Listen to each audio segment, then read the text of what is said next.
Hey, you weirdos! Welcome to this installment of Soundcheck with Pathos and Logos. I'm Kyle. And I'm Ron Burgundy. Together, we're Pathos and Logos. This week's segment is Deep Cuts, where we talk about classic horror movies that are near and dear to Paul and I's hearts, maybe even yours too. Paul, what movie are we talking about this week?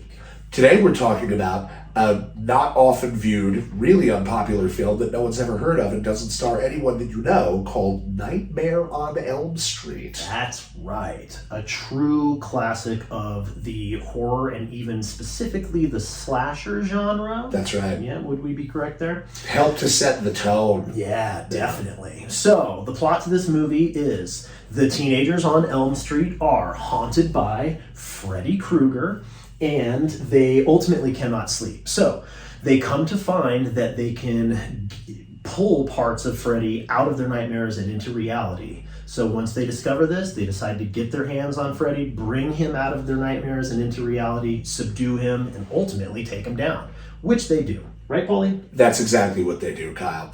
One of the things that we like about all of these classic horror films is what we like to playfully refer to as the Laceration fascination. There's always a couple of deaths in these movies that are so ridiculously over the top that they stick in your mind and are selling points for going back and rewatching the movie. Now, Kyle, you said that you had a Laceration fascination with this film that stays with you in particular.